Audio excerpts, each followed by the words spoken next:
Too Much Information is a production of iHeart Radio.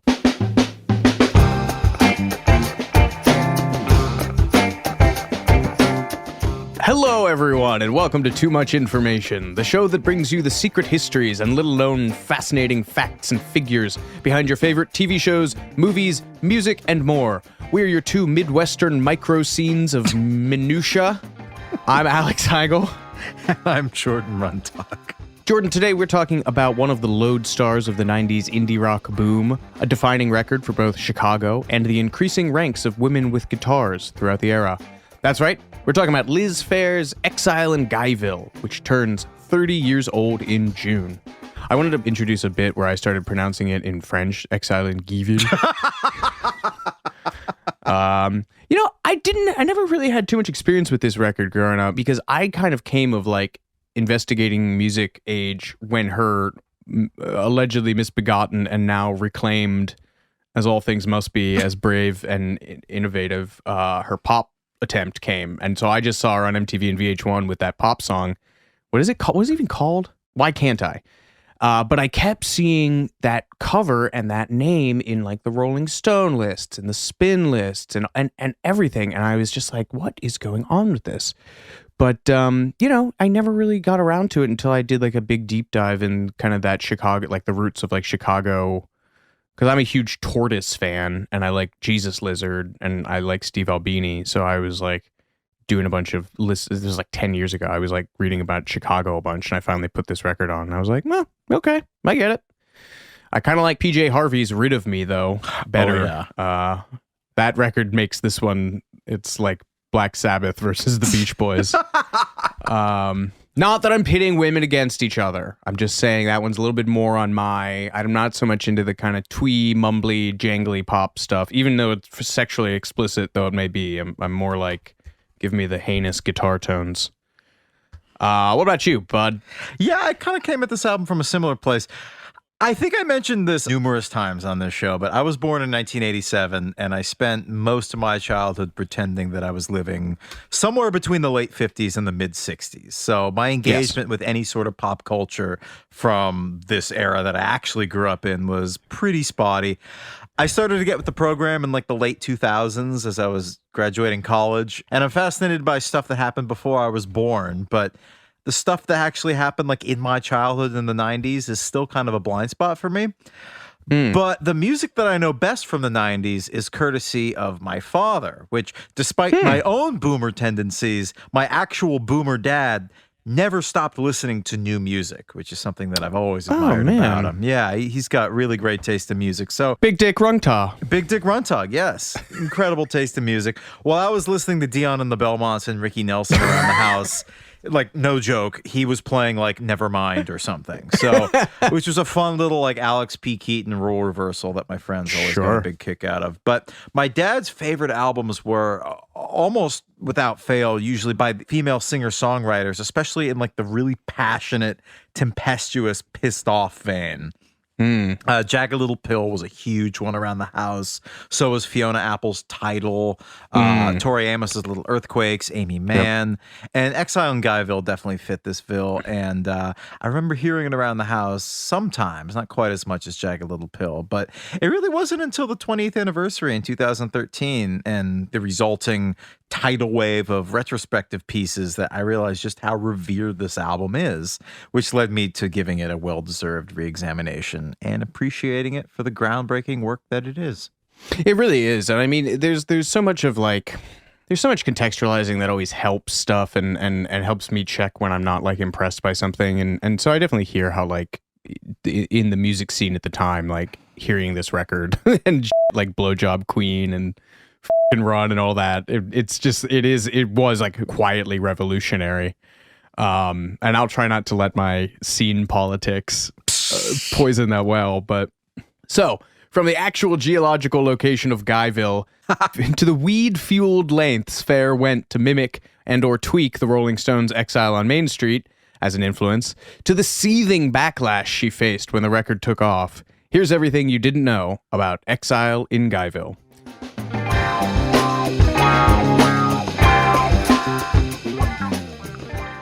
Question. Go on. Geological location. Does that mean rocks?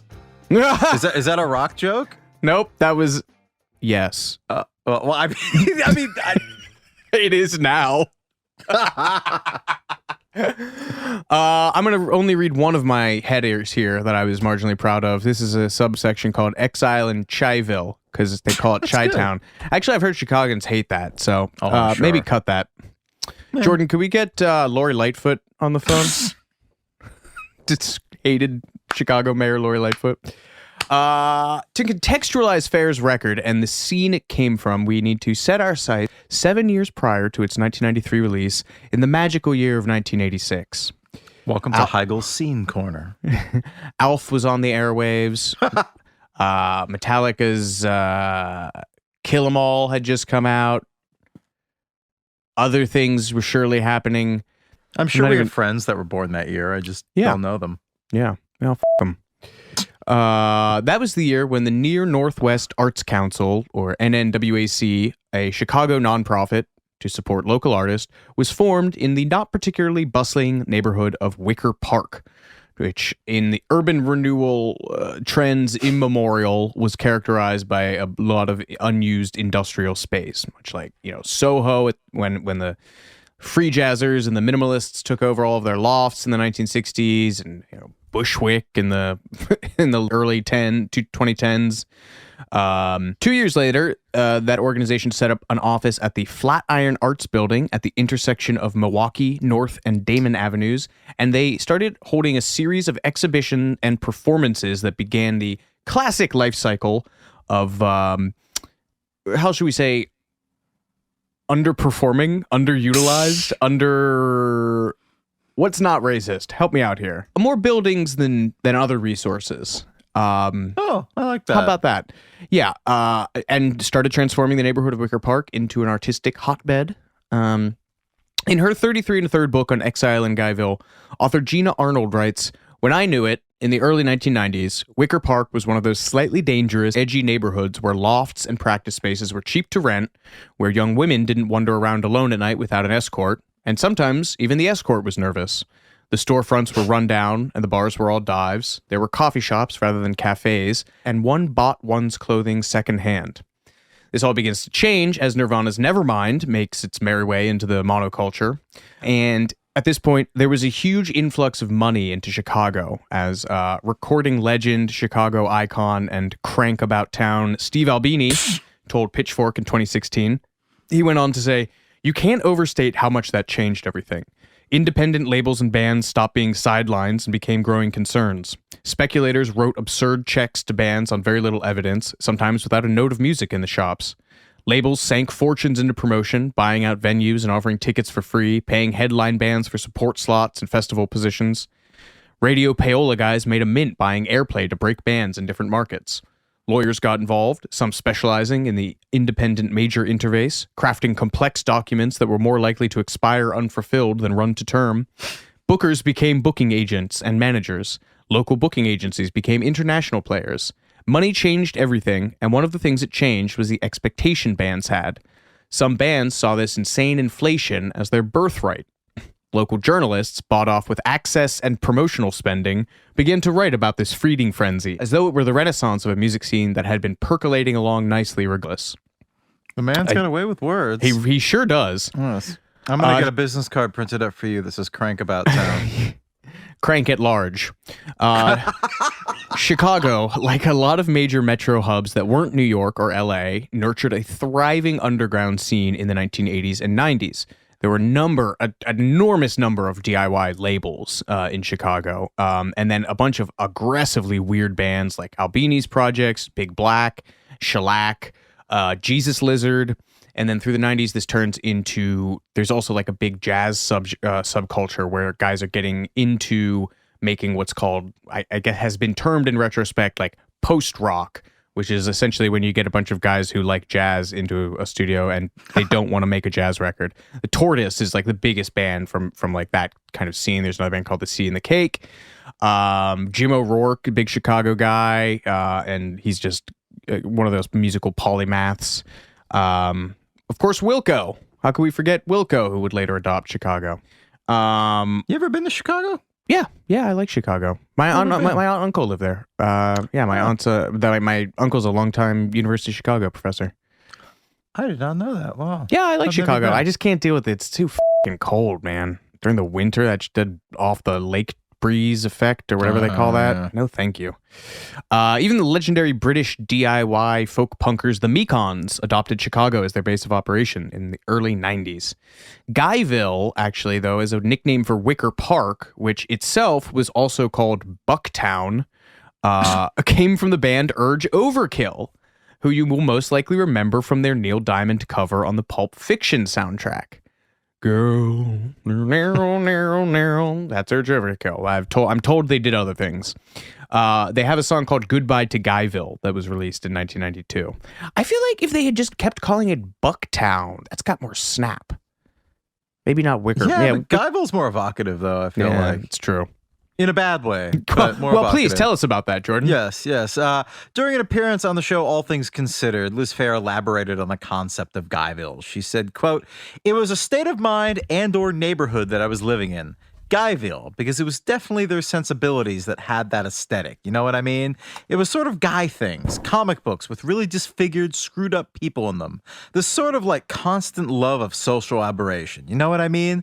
This kind of guy mentality, you know, where men are men and women are learning." Her sound bites are so funny to me because no one ever crops out all of her like asides. Like, you know what I mean? Right? Kinda. It's like no interviewer ever truncates Liz Phair's quotes. And then ask about what she sees in Guyville. She said that all the guys have short cropped hair, John Lennon glasses, flannel shirts unpretentiously worn, not as a grunge statement, and work boots. Guyville to me sounds like the thing that the scientist from The Simpsons says. What's that? The Guyville. Yeah. Right? I've been exiled. Who am I thinking of? What's his name? Professor Frink, which is just Jerry Lewis. I never realized that. Yeah. I've been exiled in Guyville. Right? When I think about it, it seems dark. It seems cold. It seems exciting and lawless in a way. Phair recalled of the scene to Chicago Magazine in 2019. Like, we were in a transitional neighborhood, and a lot of us didn't have a lot of money, but we all got together anywhere we could and shared music interests, listened to each other recording in the studio. There was a lot of cross-pollination with creative people in Chicago back then, and you actually had to go be with them to get that. There was no internet, so you couldn't check them out online.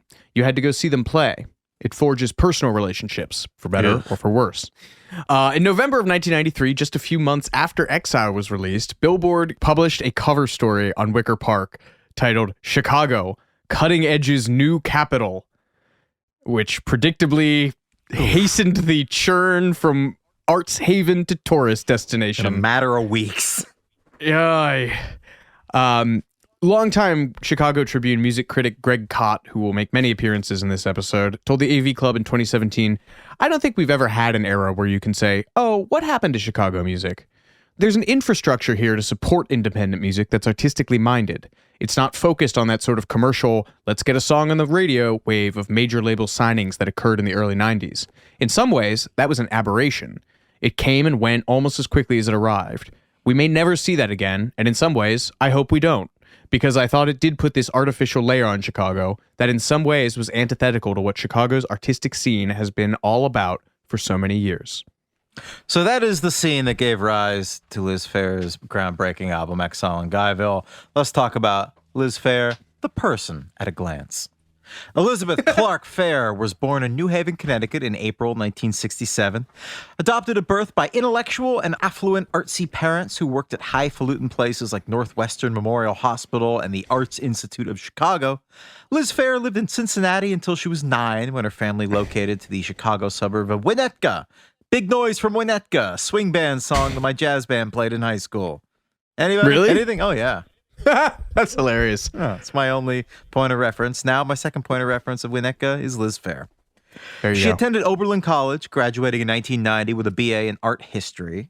She told the New York Times in 1994, "I decided to make a name for myself and become a fine artist. I had a modern art book assigned to me by a female professor. I started counting, and there were, I think, 15 female artists before 1960. That was pretty frightening. But I figured that after 1960, there were sure to be more. And there were just 15 female artists after 1960. So in a book of 1,200 pages, there were 30 female artists. I just freaked out. I walked around for days telling everyone I could, and they'd say, "That's nice, Liz." It was really pretty frightening for me. And Liz indeed supported herself off her charcoal sketches for a time. And she said, "I hadn't even wanted to be a recording artist." This is her talking to Spin in the lead up to the release of Exile and Guyville. "It was completely a side thing for me, music. I was concentrating on being a fine artist and working on my drawing." But before settling in Chicago, Liz Phair made an aborted attempt at a music career in San Francisco, where she went broke after about a year and returned home to live with her parents. A similar trajectory, if I recall, that Janis Joplin took. Mm-hmm. She went to San Francisco in the early 60s to try to be a sort of a beat musician, and then got hooked on speed and moved back home with her parents and took a correspondence course to be a secretary, I believe. And then she got drawn back into San Francisco. I think I have that right. I believe you. Anyway, yeah. Liz Phair, she began writing and recording songs into a 4-track tape machine in her bedroom, amassing enough for 3 tapes. This title, I don't know why this title is as bad as this is. I don't even know if I can say this right on the first attempt. "Yo, yo, buddy, yup, yup, word to your mother, girls. No, Oh, that's those are the 2 first separate. one, which is written in a disturbing transliteration of Ebonics that I hate. Yeah. The second tape is Girls, Girls, Girls. I can live with that. Mm-hmm. And the third is Sooty. Yeah. Sooty. She passed these tapes around to her friends in Chicago under the band name Girly Sound, which I like. I like that name. Yeah. Little touch of the Tina Fey 30 Rock for you. Oh, sure. Yeah.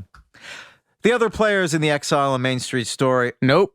The other players in the Exile and Guyville story is a guy named Brad Wood, who opened his studio Heigl Music Corporation in Wicker Park in 1989, and John Henderson, who operated an indie label called Feels Good All Over. Another really good name. Liz Phair told Jessica Hopper for Spin Magazine's Oral History on Guyville in 2013, "I was living this completely post-college, flat broke, only cared about going out at night existence, shirking my adult responsibilities. I was hanging out at Northwestern with frat guys. I just wanted to get out. John," the aforementioned John Henderson, the indie label owner, "John's apartment became one of my destinations. He introduced me to bands and spent a lot of time to teach me about good songwriting, which I definitely learned, but I was only half paying attention to and not taking super seriously. He had a room and said, 'Just move in here. It's super cheap.' And we started working on this record." And the songs on Guyville, Liz told Pitchfork in 2008, quote, "evoke a period when I was on the edge. I was not living up to the expectations of my family. What I had been raised to do, I was certainly not doing. I was scamming my way through life, not really working. And I think I had some self-destructive tendencies, but it was also wild and fun." Brad Wood, who you'll remember operated his studio Heigl Music Corporation in Wicker Park, told Spin, "In the fall of 1991, John Henderson, who ran the indie label Feels Good All Over, told me about this amazing songwriter named Liz that he was working with.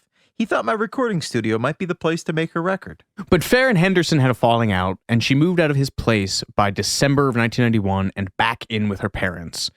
Brad Wood told Spin, "After Liz moved back to her parents' place in Evanston, I figured that was the end, but the potential of those songs kept nagging at me, and I called Liz in January of 1992. I drove up to Evanston, drove her back to Wicker Park, and she and I recorded F***ing Run that night. It was a big success, and we even had time for a drink before I drove her back home. Hours of driving. Things progressed at that snail's pace. Me driving 45 minutes to her parents, she and I driving back to the studio for 45 minutes, record for a few hours, maybe watch some PBS, drive back to Evanston to drop Liz off, then finally drive back home to Wicker Park. I saw a lot of Lakeshore Drive in 1992. I love that they made time for PBS. You think they were watching Bob Ross? Yeah. I just realized Evanston was a town in Chicago, John Hughes. No, that's Winnetka. That's where the house is. I was just thinking, yeah. Winnetka has the Home Alone house. Who knows? Liz Phair could have been the McAllister's neighbor. Think about that. You didn't, did you? You should have. I didn't. I should. Yeah, you're right. I'm sorry. It'll never happen again. See that it doesn't. A few people from this scene have mentioned that Phair didn't have a ton of live experience performing solo or even playing with a band at this point. Patrick Monahan, who founded Carrot Top Records in 1993, recalled to Pitchfork about seeing Phair for the first time at a small Polish bar not long before Exile in Guyville. describing her as a nervous performer, a shy girl with an acoustic guitar. Greg Kot, the Tribune critic, told the AV Club, "There was one of two disastrous Liz Phair gigs that I saw early on. She was clearly unprepared for the stage, so those kind of stick out. But the songs were really good." This is kind of a through line in the Liz Phair story. Live performance for her is not really her thing. By the end of, but by her own admission. Yeah. Oh, yeah. You know? Exactly. So yeah, but no, I think a lot of it is gendered and a lot of it is really gross. But like there, I found a really truly devastating summary of the evening that Greg Kot wrote, and then I wasn't able to find it again. But it was like she broke a string on her guitar, and like the sound guy had to come and replace it for her. And then it was something like 23 minutes later, to the relief of the audience and the performer, the like embarrassing display ended, something like that. It was, so, but who among us? Exactly. Who among this guy particularly?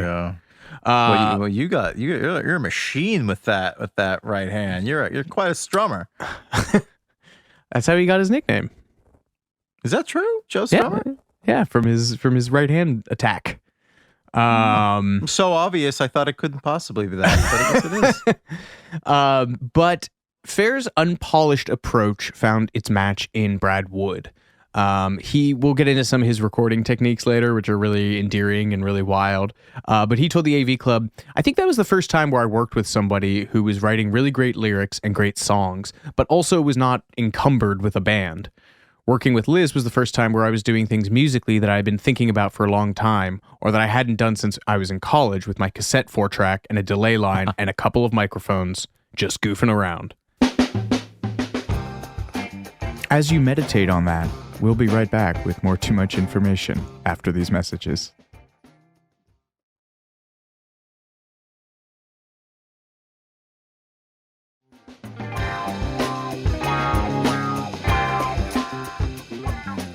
Now, a big part of the narrative around Exile and Guyville is that Liz Phair crafted it as a track-by-track riposte to the Rolling Stones' debauched epic Exile on Main Street. She told Spin, "I was dating this guy and I was living in this apartment where I was writing the songs for Guyville. It belonged to some friends who had vacated and they left behind these cassette tapes, and one was Exile on Main Street. I was listening to it and thinking about how to make a record, and I was fighting with this guy. He said, 'Well, why don't you do that one? That's a double record.' But he was kind of sarcastic about it. So I was like, okay, I will." I listened to it over and over again, and it became my source of strength. My involvement with Exile was like an imaginary friend. Whatever Mick was saying, it was a conversation with him, or I was arguing with him, and it was kind of an amalgam of the men in my life. That's why I called it Guyville. Friends, romantic interests, these teacher types, telling me what I needed to know, what was cool or wasn't cool. I developed a very private relationship with this record, listening to it again and again and again. What are your thoughts on Exile on Main Street? Exile on Main Street? One of the greatest records of all time. There's a couple skippers on there. Not many for as long as it is. It's too dark for me. It's too the dark. I don't look away from the darkness, but in this case I do. I love it. Ex-Nazi basement. I can't. Deal Well, with yeah. it. I mean, obviously there's that, but no. It's just that it's also like, in as much as the richest rock band in the world could be accused of being DIY, it's pretty DIY. They recorded it in a basement in between drug binges. It's just, and like the production on it is so good. The layering, I think it's the closest they ever really got to doing the like kind of country soul stuff that the band did. I think it's a great companion. It's like the British version of the second band album. It's got so many of my favorite songs on there. It's Torn and Frayed is such a banger. It's got Nicky Hopkins. Come on. Come on. Exile. Bing bong. Greatest album in the world. Greatest album in the world, baby. I'm more of a Sticky Fingers guy. You more would of a be. Satanic Majesty's Request guy. I was to say you would be. Yeah. Is he kidding? No. Aftermath. I'll go with Aftermath. Yeah.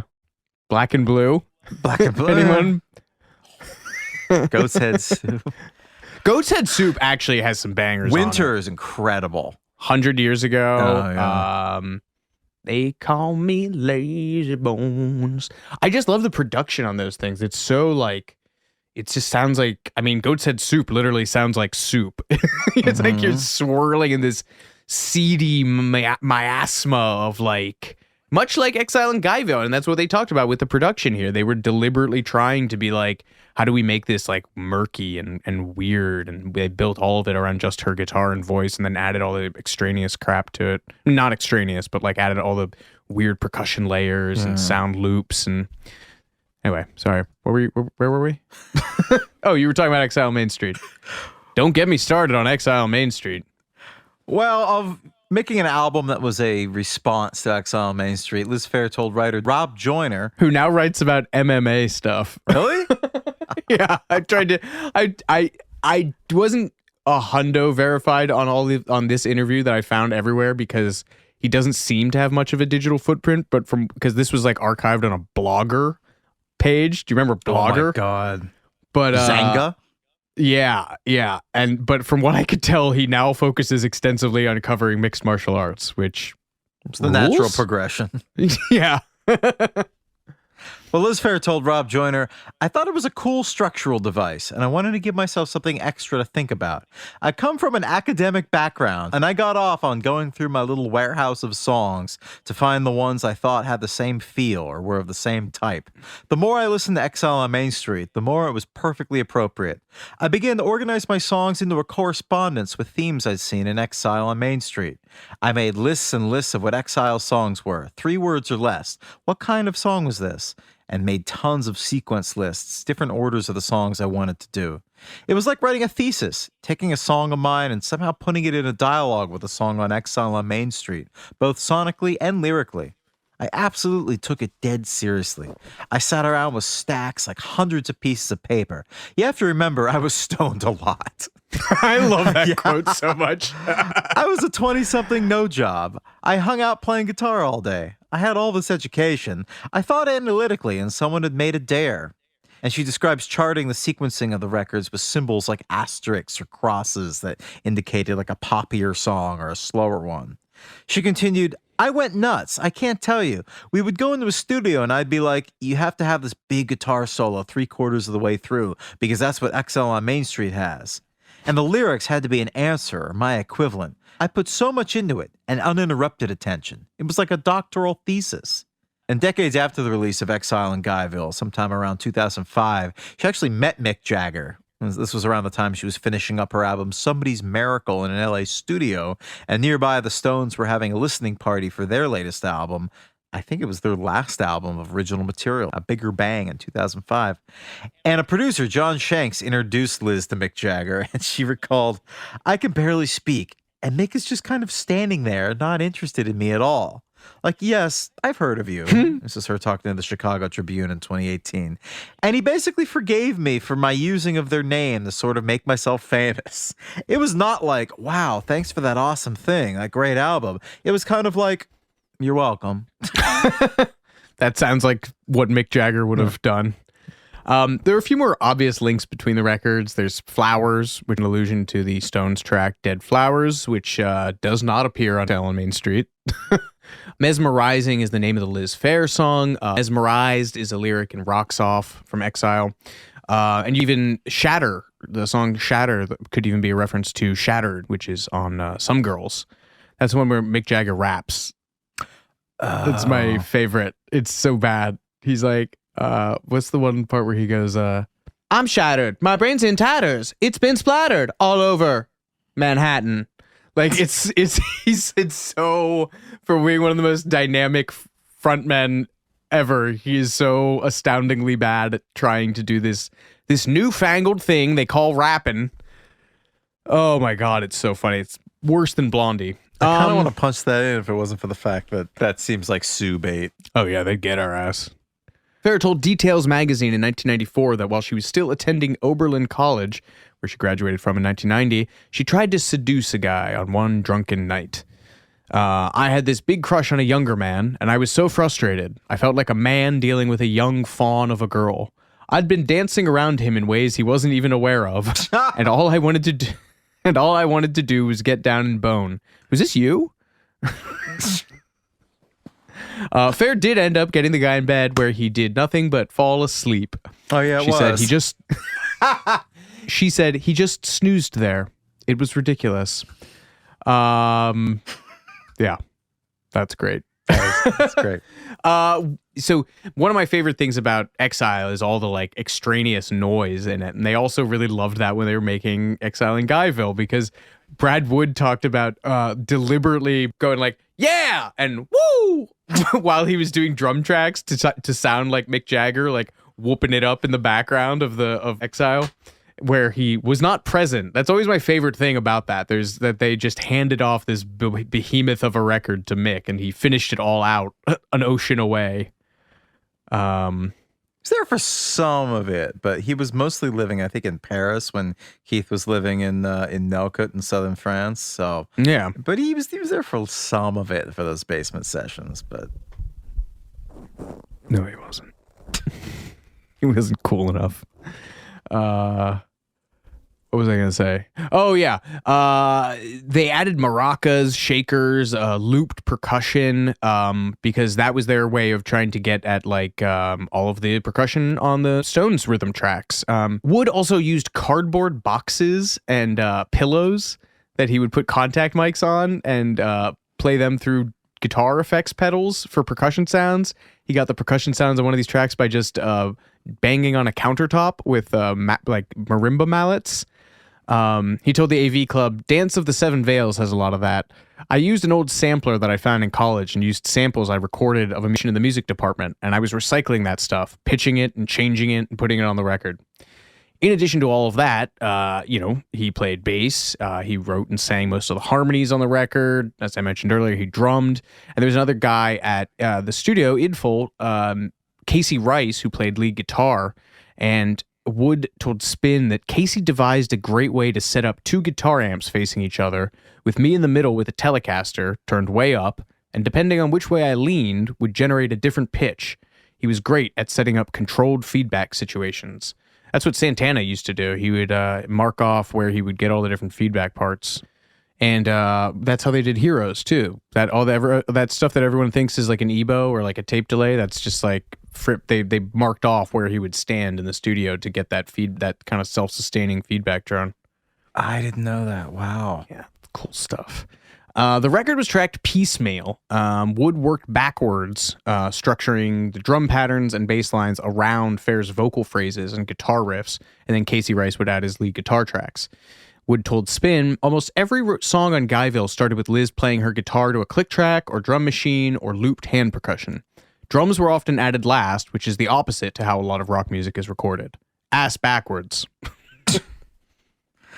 But Liz Phair was not especially interested in all the technicalities of the studio trickery and gizmo stuff. She told Spin, the worst part would be when Brad Wood would talk for a really long time about an amplifier and how it grew out of this and that. And I would just be like, oh, God. I brought in my own little cheap PV amp and had my own way of setting it. It was kind of like the amp you would buy for a child who you didn't think was going to be good at music, and so you didn't want to invest in it. Like the worst possible amp. But it was my security blanket. I would not be taking off this amp with my settings and my guitar. So that is the music of Exile on Guyville. Heigl, tell us about the words. No, because I would like to instead also mention that the secret sauce on another iconic album is a shitty PV guitar amp, and that is Strokes' debut record, a vocal sound that has been attempted and copied endlessly. And Gordon Raphael said that is in fact Julian Casablancas' like 8-watt PV practice amp that they would run his vocals through and then blend that with the clean sound. So shouts to PV, man. You know, PV gets a lot of hate, but here they are quietly popping up as iconic studio tools. Words of Exile in Guyville. Phair's explicit lyrics on and subtler lyrics on songs like Blowjob Queen. She says, I want to be your blowjob queen. There's not a song. Let me take that again. There's not a song called Blowjob Queen, you idiot. She says, I want to be your blowjob queen in Divorce Song or in... Oh, I just made the mistake of just Googling blowjob queen. That was not... Flower. Yeah. Phair's explicit lyrics and songs like F***ing Run and Flower, in which she states memorably, I want to be your blowjob queen, and Canary, which has its lines, I jump when you circle the cherry, I sing like a good canary, I come when called. And there's my new notification when you text me. Well, then there's the even less subtle, every time I see your face, I get all wet between my legs. Oh, actually, yeah, there's my new text notification from you. Yeah, and it's really quietly revolutionary stuff, man. I mean, think about the climate of 92, 93. You've got hair metal is on its last legs, you know, and then you've got dour, you know, hirsute men from the Pacific Northwest, and then here comes this tiny 5'2" woman singing aggressively about sex. Yeah, I understand why it made such a bomb. I understand why it's gone on to be so groundbreaking. As a female, I don't think you're supposed to say the kind of things I wanted to say, or at least I had gotten myself into a position where I didn't feel comfortable saying to people's faces a lot of stuff I said on that record, Phair told NPR in 2008. I had been listening for 10 years to records where guys talked explicitly about sex, and then all the women that came out with music, barring a few like Patti Smith and Chrissie Hynde and other people, women were sort of shunted to the area of emotion. But I've always been pissed off, frankly, that the whole myth that women aren't interested in sex. If you had 30,000 years of really bad consequences for being interested in sex, you might hide it too. And I wanted to be like, I want to f*** you hard. I want to f*** bad, like now. I'm really trying to think of any other women who sang, I mean, obviously not this explicit, but like saying that sort of bluntly about sex in the... It would have been the early, not this time, it would have been like the early blues musicians, like Ma Rainey and right. You're absolutely right. Bessie Smith. They were singing really foul shit, dude. Nina Simone, one of my favorite Nina Simone songs is I Want a Little Sugar in My Bowl, which is not subtle. But yeah, I mean, around this time, no. Yeah, I can't really think of anybody. On the same topic, Liz Phair later said, I felt like everywhere I turned, people were denying my experience of my own sexuality. I was very interested in sex. I wasn't promiscuous, but I was as interested as any boy that I knew. Also, it was the era of AIDS, so I was highly conscious of health.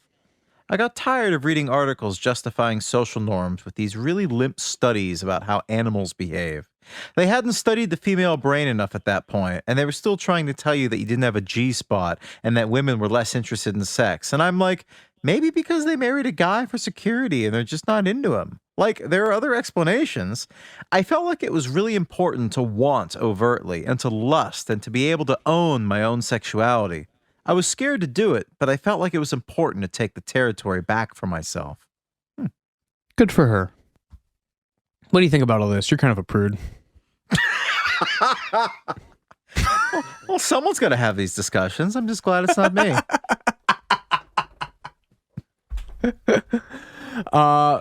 Popular music has always been a vehicle for talking openly about sex, but often that's happened in very exaggerated terms. That's NPR Music's pop critic Ann Powers, who wrote an essay about Exile and Guyville for the 2008 box set.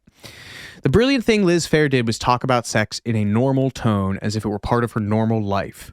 I guess sort of the tonal, what makes it so tonally interesting and so gripping is that, you know, she is marrying that kind of slacker affect and that kind of slacker, like, can't be arsed to enunciate or really get too bothered about things in this really frank and explicit stuff. That's, I just, you know, I didn't put that together until now. Because I'm a dummy. All that said, Liz Phair told writer Rob Joyner that, quote, a lot of Guyville is bullshit, total made up fantasy crap. That stuff didn't happen to me, and that's what made writing it interesting. I wasn't connecting with my friends. I wasn't connecting with relationships. I was in love with people who couldn't care less about me. I was yearning to be part of a scene. I was in a posing kind of mode, yearning to have things happen for me that weren't happening, so I wanted to make it seem real and convincing. I wrote the whole album for a couple people to see and know me. There wasn't one synopsis that would cover the record in terms of, was it made in reaction to this scene? Was it made as a feminist statement? Was it made as a love record to try to talk someone into paying attention to me? This is her talking to the Village Voice in 2008. It was all of those things. Like, is it true? Yes. Did I make shit up? Yes. The problem is, in the years and years of talking about this, that what's true is a multiple thing. Sure. They needed more money to finish the record, and Phair, on Wood's advice, called up Matador Records, whose head, Gerard Cosloy, had happened to read a review of the Girly Sound tapes in a fanzine. And this is where I start to get really, really bitter. Calling up Matador and being like, hey, can you put up my record? And the guy just happened to read a single review of your work in a like a self-printed, not even Rolling Stone, just like a zine. A regional zine. Yeah. And they sent her between $3,000 and $5,000. It was enough to let her move into Wicker Park and finish the record closer to the studio. I liked it a lot, Cosloy told the New York Times in 1994, and played it for everybody else. We don't usually sign people we haven't met or heard other records by or seen as performers. But I had a hunch, and I called her back and said, okay. The famous cover art for Exile and Guyville with its conspicuous nip slip. Can I say that? It's kind of delisted, but sure. How about it's auspicious with its auspicious areola? Is that better? Anything there? No bad ideas in brainstorming. Yeah, there's no bad ideas in brainstorming. That wasn't even the original concept for that cover. Apparently, the concept art as we got it was something to urge overkill, which is the second way in which this record is indebted to a band I have heard one song about from. And are they good? Do you know anything else about them? I'm not super familiar. Phair told Vulture in 2008, I turned in a still from a friend of mine's student film for the cover of the CD. It was an orgy of Barbies floating in a pool. Matador was like, what the f*** is this? They called up Nash Cato of Urge Overkill and asked him to help. So he comes to me and he goes, Lizzie, listen, the record's great, but they're not digging this. Why don't you go into the photo booth, take off your shirt, and leave on your necklaces? Gross. My words, not his. And then or hers. And then Phair continues. And before I went into the bathroom, he was like, oh, and remember to put lipstick on your nipples. Because I have very light pink nipples. And I figured it was some weird porno thing he knew about. Like, wow, that's why the nipples always look so good. You got thoughts on that? Lighting's important. That's, I gotta say, I never noticed that there was... The nip? Yeah, in the album cover, yeah.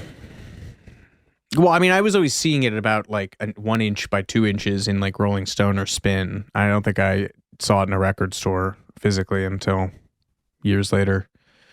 Anyway, she said, I was always game to try fun and somewhat reckless things. And the last shot was just sort of, wow. And that became the cover. And that one little nipple showed, which was a big deal later on. Over the years, various labels have cropped it out. I believe it has since been placed back in for the various reissues. So, good for the nipple. We're going to take a quick break, but we'll be right back with more Too Much Information in just a moment.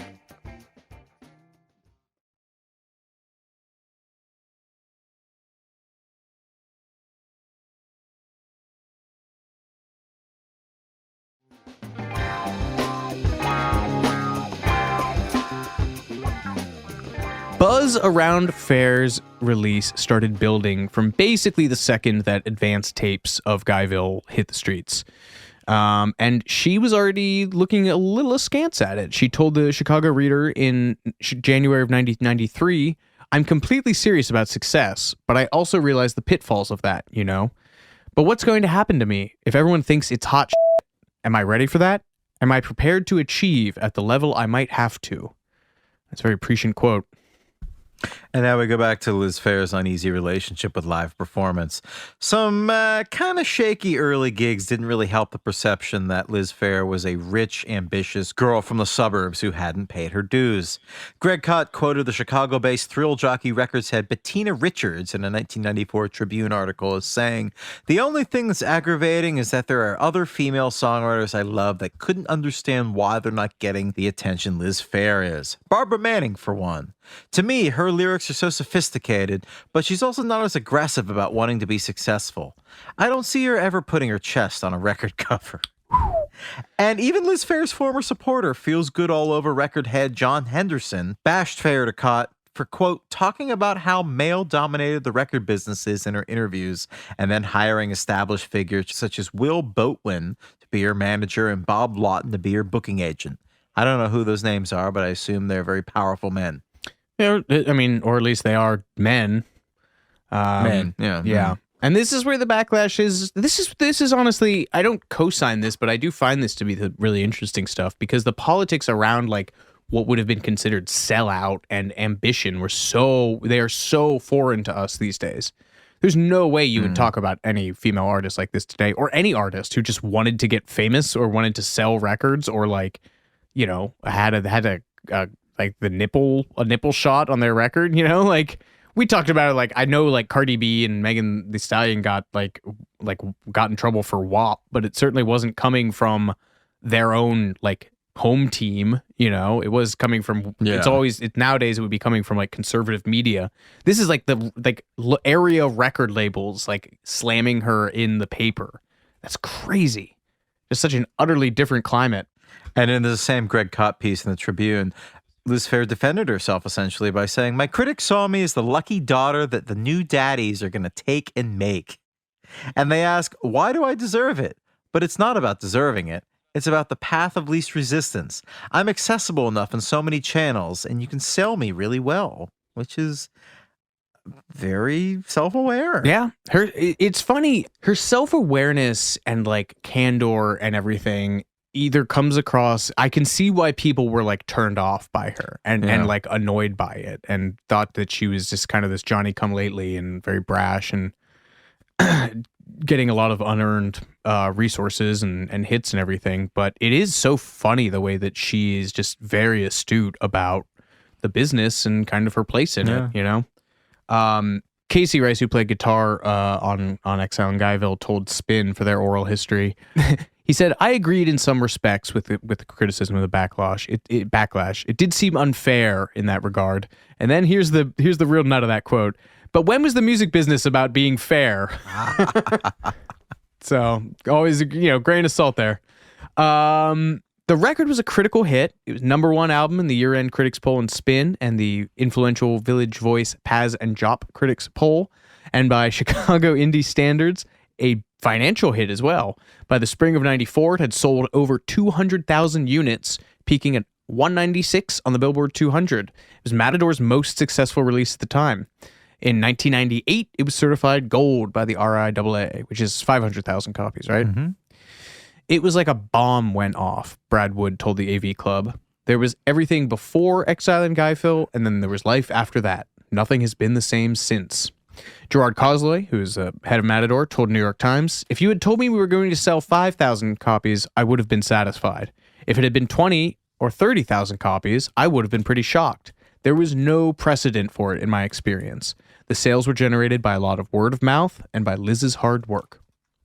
And Liz herself reacted to the warm reception of Guyville by saying, quote, I don't really get what happened with Guyville. It was so normal from my side of things. It was nothing remarkable other than the fact that I'd completed a big project, but I'd done that before.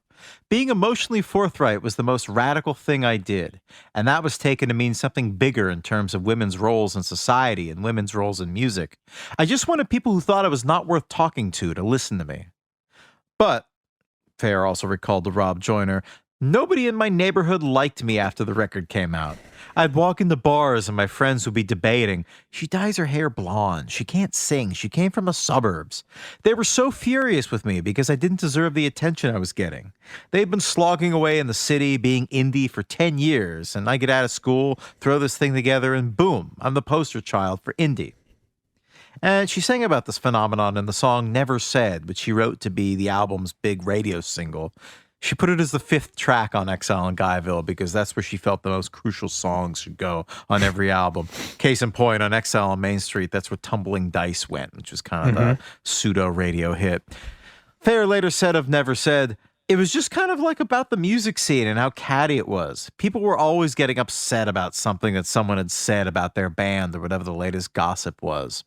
It was a very, very catty little incestuous scene. She added to the Book Club Chicago in 2018.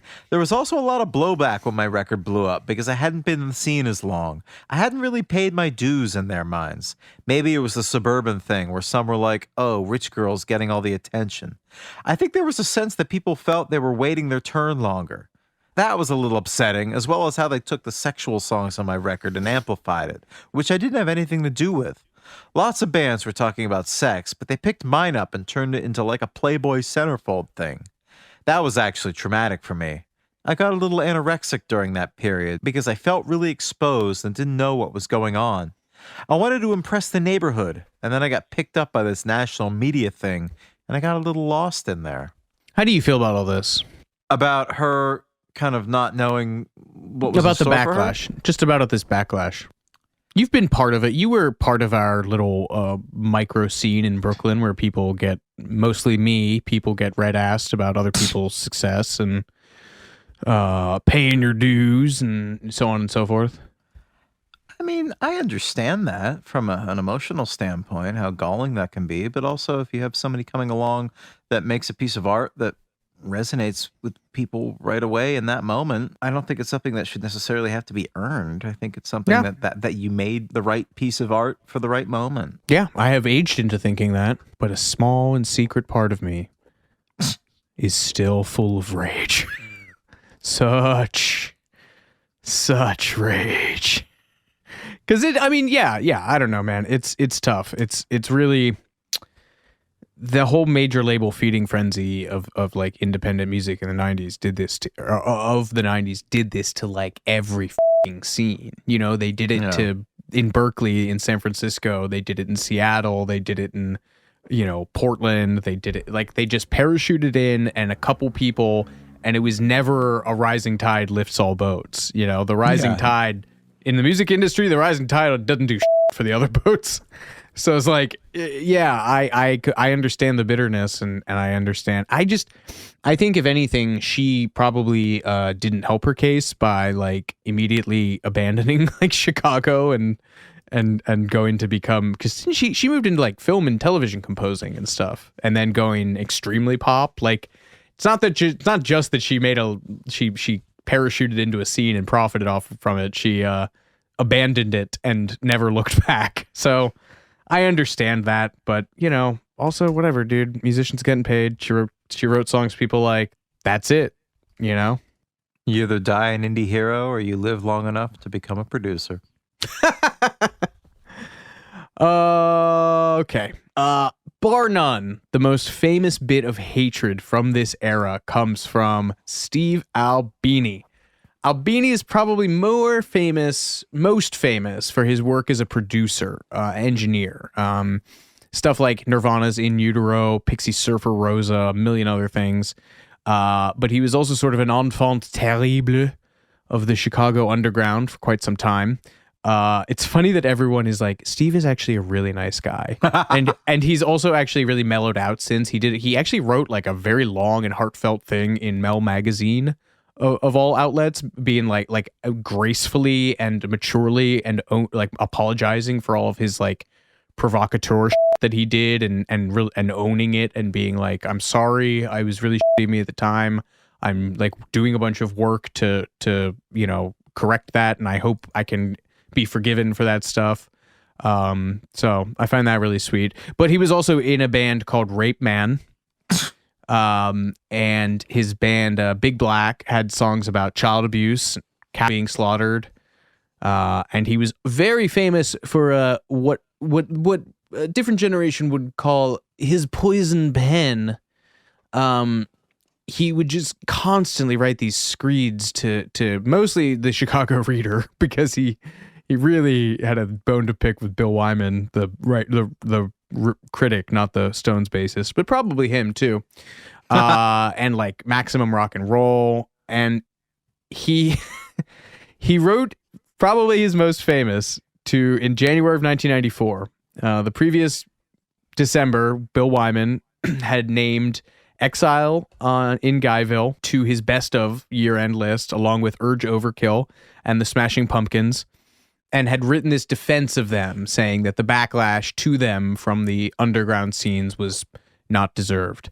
And Albini wrote him an open letter called Three Pandering Sluts and Their Music Press Stooge. And in it, he takes aim at Phair, Urge Overkill, and the Smashing Pumpkins, and their, quote, calculated and overbearing hype barrage. And then some truly devastating lines. He says, these three are not alternative artists any more than their historical precursors. They are by, of, and for the mainstream.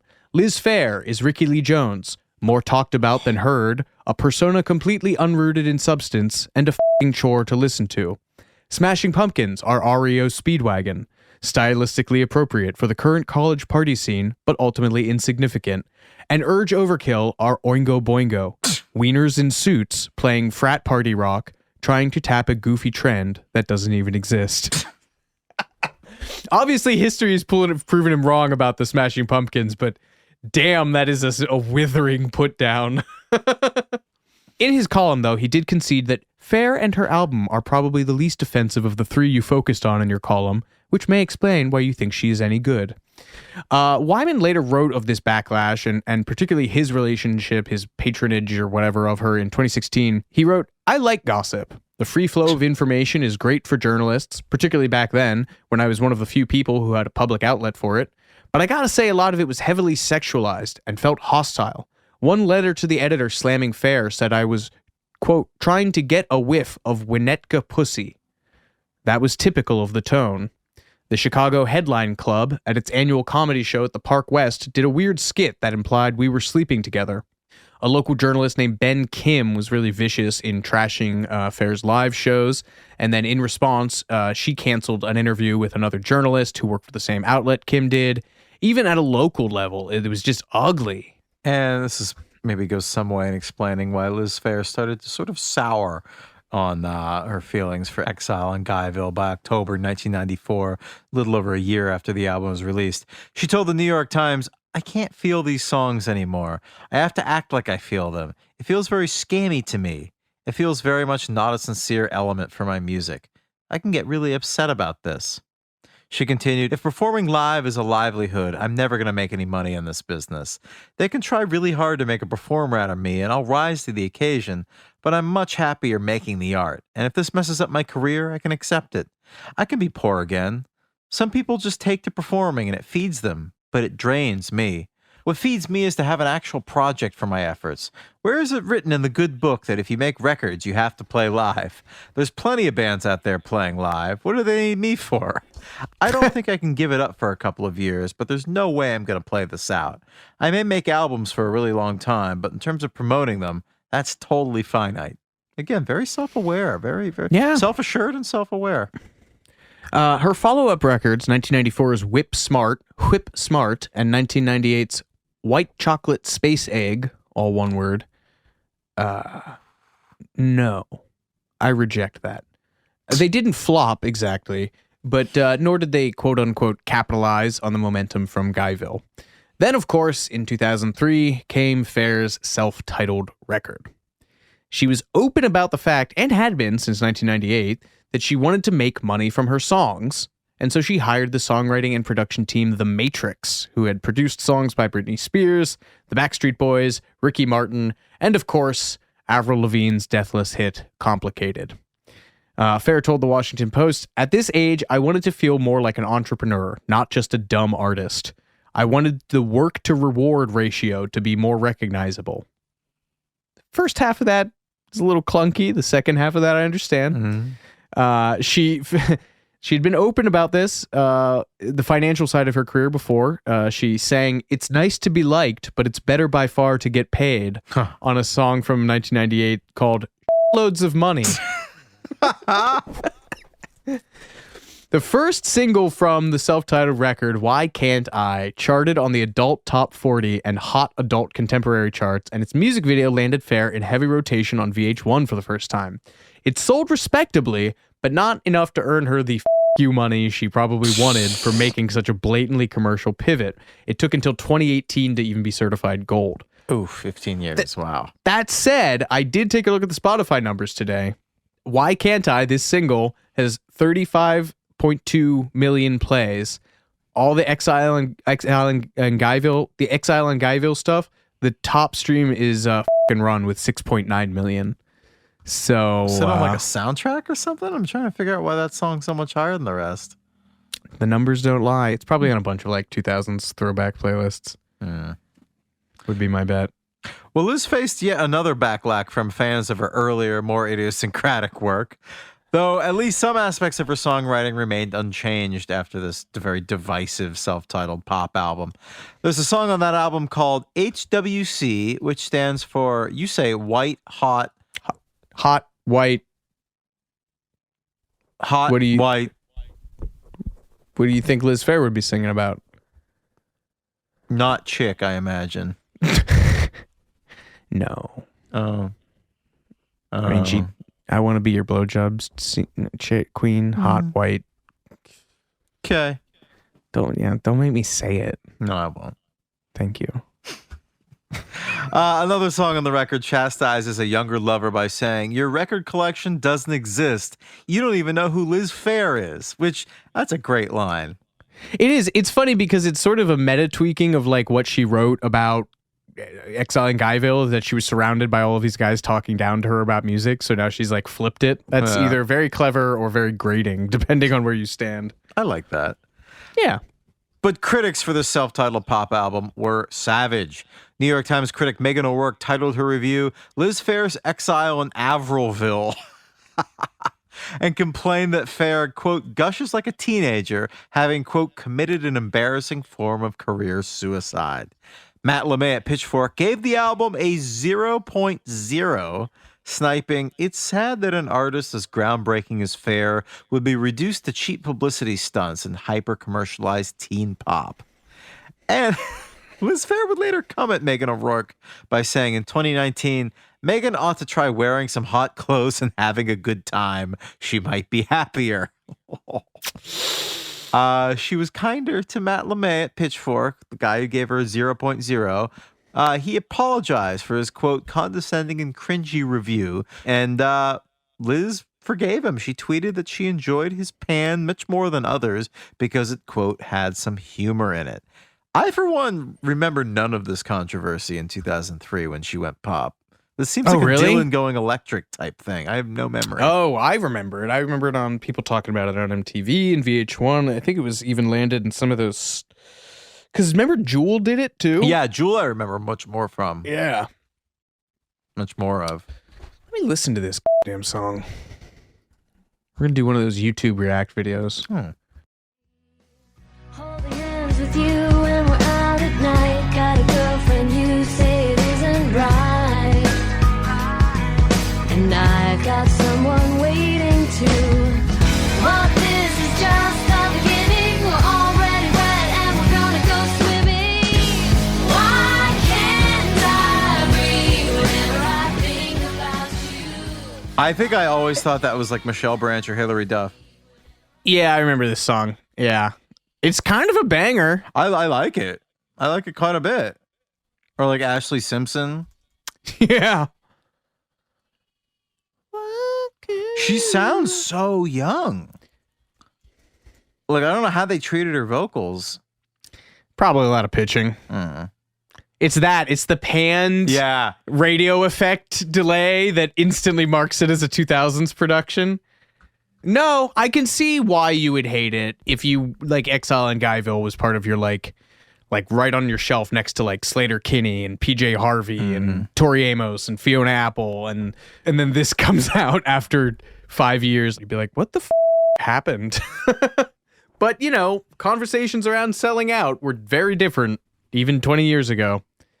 Phair, wait. In an interview with Vice, Phair explained of this song, Why Can't I? My hope was that someone would hear the song in the gym and buy the record and then start buying my albums and sort of have an awakening. That's her story. Sticking to it. Yeah. Did she think that? How did that go for you, Liz? Yeah, I don't know. I mean, I hate feeling like that I'm coming off as negative to her as I am, but I understand in like a much less tolerant part of my life, I was Steve Albini, and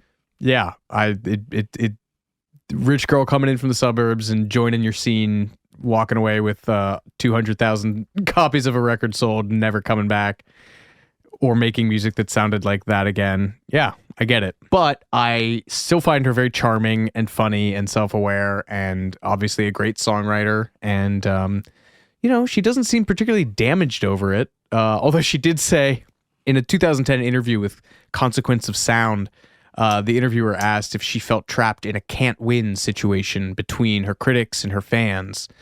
And she responded, "I've given up on the win thing." Oh. So yeah, we've spent a lot of time dwelling on all the gossip and all the backlash, but it's better to dwell on that original pure spirit of the album. As Phair told Spin, it's that girl I was growing up. That girl having people say, you can't do this, you aren't good enough to do this, you don't know what you're doing. And me getting enough rage in me to say, I have as much of a voice as anyone. And even if I didn't have the education or the musical knowledge, it didn't stop me. Folks, thank you for listening. This has been Too Much Information. I'm Alex Heigl. And I'm Jordan Runtagh. We'll catch you next time.